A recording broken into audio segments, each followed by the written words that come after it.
The Buffalo Bills today now have a big opportunity in front of them to take control of the AFC East now that Tom Brady is gone to Tampa Bay. Since the year 2000, the Bills have made the playoffs just 2 times, in 2017 and last season in 2019.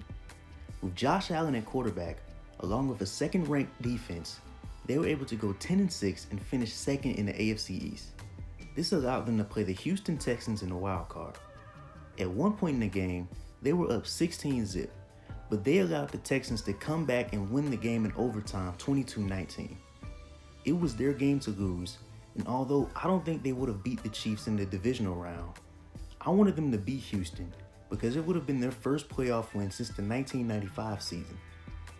This team was 2 years removed from their 4 straight Super Bowl losses to start the decade. Marv Levy was still the head coach at this point and would be there until the 1997 season. Wade Phillips would take over after him. A good amount of the core players were here, but just older. Jim Kelly was still the quarterback at age 35. Thurman Thomas was the running back. Andre Reed was still there, but only played 6 games this season. 1994 was the last time he'd make a Pro Bowl, despite having over 1,000 yards in 1996. And Steve Tasker was still great on special teams. He was also a Pro Bowler this year too.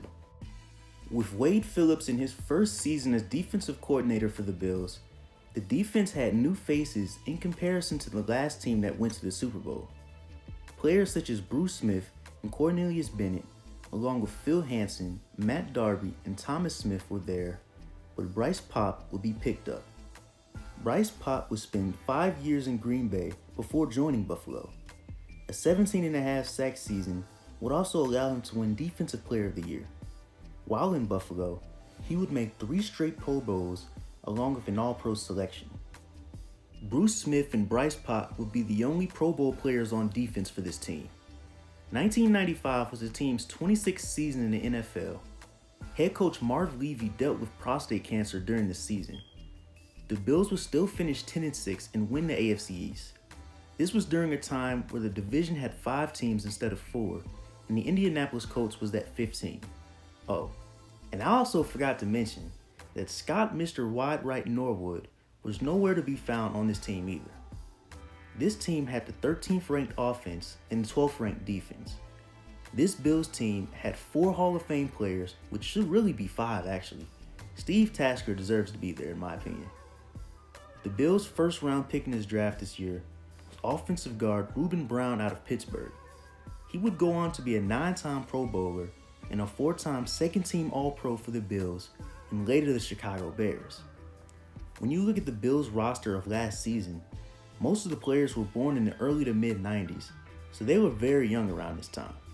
So after going 7-9 the year before in 1994, the Buffalo Bills would bounce back with a 10-6 record and face the Miami Dolphins at home in the wild card. This team finished the regular season with a 9-7 record, and for Dan Marino, 1995 would be the last time he'd make a Pro Bowl, even though the Dolphins would continue to be a competitive team. Miami also had a top 10 offense and defense this year. A total of 5 interceptions were thrown between the 2 Hall of Fame quarterbacks. With Andre Reed missing most of the season, he only had 2 targets in this game with 0 catches. The Bills' offense relied heavily on Thurman Thomas and just ran the ball a lot. They ran the ball 52 times and had over 340 yards rushing. Dan Marino threw the ball 64 times for 422 yards, 2 touchdowns, and 3 interceptions. The Bills won this game 37-22 and would advance to play the Pittsburgh Steelers.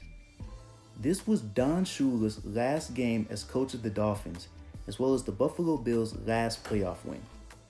They would get blown out 40-21 at Pittsburgh to end their season. Buffalo is 0-5 in the playoffs after 1995. The Dallas Cowboys would go on to win the Super Bowl in 1995 by beating the Steelers. The Chiefs and 49ers, their latest Super Bowl matchup, were both in the playoffs in 1995.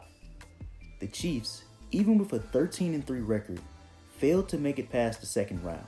The New England Patriots couldn't even reach 8 wins.